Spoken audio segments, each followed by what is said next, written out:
Welcome to Navigating Life. Here's your host, Chris Ballerini. You like that? I like that. Well, let's play that back then. Hi, everybody.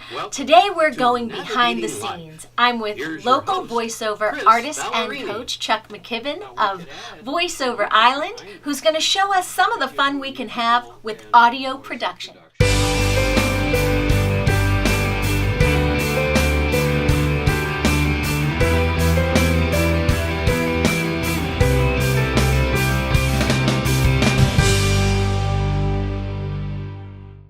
Tell me a little bit about how you got started in this world. Well, I was 6 years old when I noticed on TV that there were guys called announcers and that they were on famous people's shows. And they seemed to be just as famous as the stars. And I asked my dad, is that a job like you go off to work at running a truck terminal every day? He said, son, that's not just a job, that's a great job. That'd be a good job for you someday. Voiceover is simply the unseen spokesperson. The person who is perhaps doing voice acting in an audiobook, which I do, by the way. I'm on audible.com. If you look at Chuck McKibben, you can find some books there. Oh, including the audiobook version of my book, Inside the Studio with Hollywood's Man of a Thousand Voices, Mel Blanc, the voice of Bugs Bunny, and me.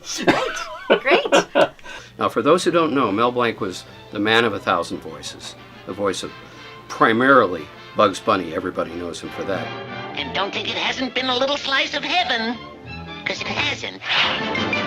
But also Daffy Duck, Porky Pig, Tweety and Sylvester, on and on and on. Foghorn Leghorn, you name it, he was the voice of all the Warner's characters except maybe two. So he was starting a school for voiceover work. And I met him the night it opened, thanks to my friend Rod. Mel and I exchanged pleasantries. His son Noel was there. And his son said, by the way, young man, if you're as good an audio engineer as our friend Rod says, we need your help. We need a tape recorder operator for my dad's class tonight. He didn't show up. And so I was hired by Mel Blanc 3 minutes after I had met Mel Blanc, which was just amazing. And I took over the job, official title of studio manager of Mel Blanc Audio Media. I also recorded on a daily basis a parade of stars. Some of the biggest were Kirk Douglas, still living today, 102 years old. But I recorded him on several occasions, and he was a wonderful man. Jack Benny, the wonderful Jack Benny, sweetheart of a man. Everybody loved Jack.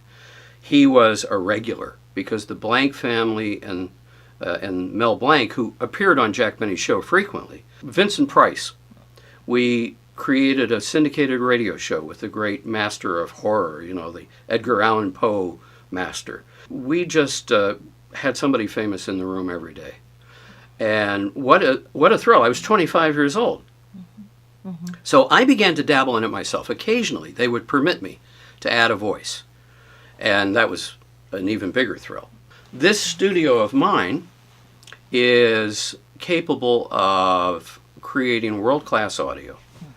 And I have done work that you've heard if you're a Philadelphian and you ever went to Macy's in Center City, the Wanamaker's building. You'll hear my voice every Christmas now for several years, introducing Julie Andrews. Now get ready, because the next Christmas light show will begin in just 5 minutes. They needed somebody to replace the late, great John Facenda.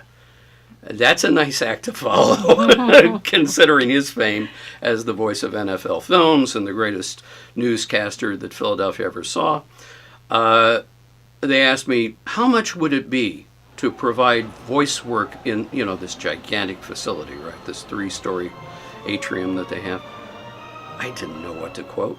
I said, I love Philadelphia, I'll do it for free. It's my gift to Philly. I have to do this. And I don't want the job to go to anybody else.